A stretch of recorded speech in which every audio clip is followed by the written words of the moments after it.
For today's video nga ay isang masarap na naman na ulam ang ating lulutuin na sa sobrang sarap ay mapapakamay ka habang kumakain at siguradong mapapadami ang iyong kain dahil hindi ka mabubusog sa kahihimay ng ating ginataang alimasag. Kaya maigi pa ay itabi na ang isang bandihadong kanin sa iyong tabi nang hindi ka tayo ng tayo sa pagkuha ng kanin sa kaldero. Ang ginawa ko nga palang pagluluto dyan ay hinugasan ko muna ng mabuti ang ating alimasag. Saka ko ito i-steam. Pag mapula na ang bahay ng ating alimasag ay maaari na natin itong ahunin. At iseset aside nga lang natin ang ating in-steam na alimasag. At syempre, nandito na naman tayo sa ating gustong-gustong parte ng ating pagluluto, ang paggigisa. At medyo napalakas nga ang ating apoy kaya medyo umuusok-usok yan guys. At bago pa masunog ang ating kaserola sa sobrang init ay inilagay na nga natin dyan ang bawang at luya. At hihinaan din natin ang apoy upang hindi naman maamoy ng ating kapitbahay na nasusunog na ang ating niluluto.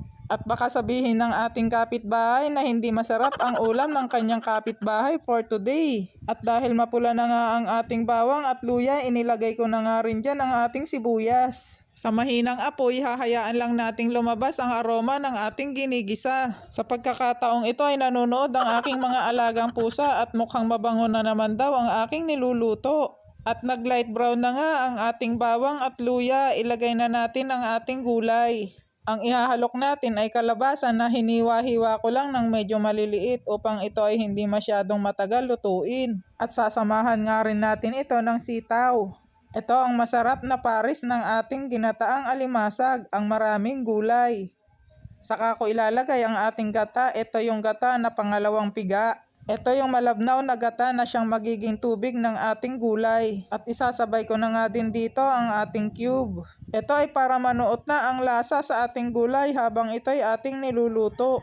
Ang gulay natin ay half cook lamang, pakukulaan ko lang to ng 3 minuto. Masarap kasi na crunchy ang gulay habang ito ay iyong inunguya, lalo na nga ang gulay na sitaw. At sa pagkakataong ito ay maaari na nga nating ilagay ang ating isinet aside kanina na alimasag. Iniwa ko na nga pala sa gitna ang ating alimasag upang mas lalong lumasa ito sa ating gulay. At nang sumama din ang katas ng ating alimasag sa ating gata.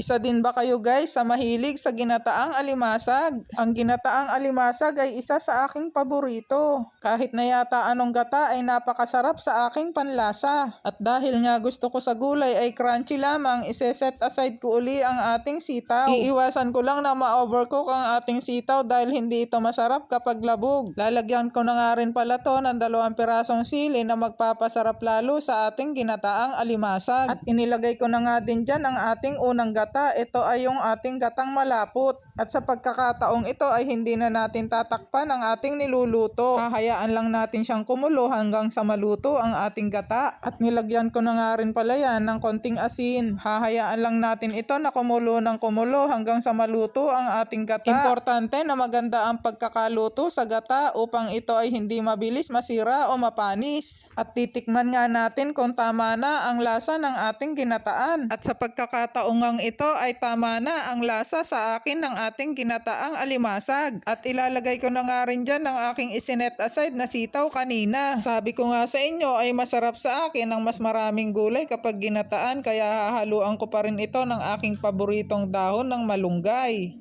At ayan na nga, luto na ang ating ginataang alimasag. Nasa amoy pa lang ay sigurado ng gaganahan kang kumain. Sa mga nagkakaedad nga ay medyo limit na sa pagkain ng ganitong ulam. Siguro nga ay tumikim na lamang ng 2 piraso at sa gulay na lamang bumawi. Tara guys, samahan nyo uli akong kumain ng napakasarap na ginataang alimasag. Hanggang sa muli at maraming salamat po sa panunood.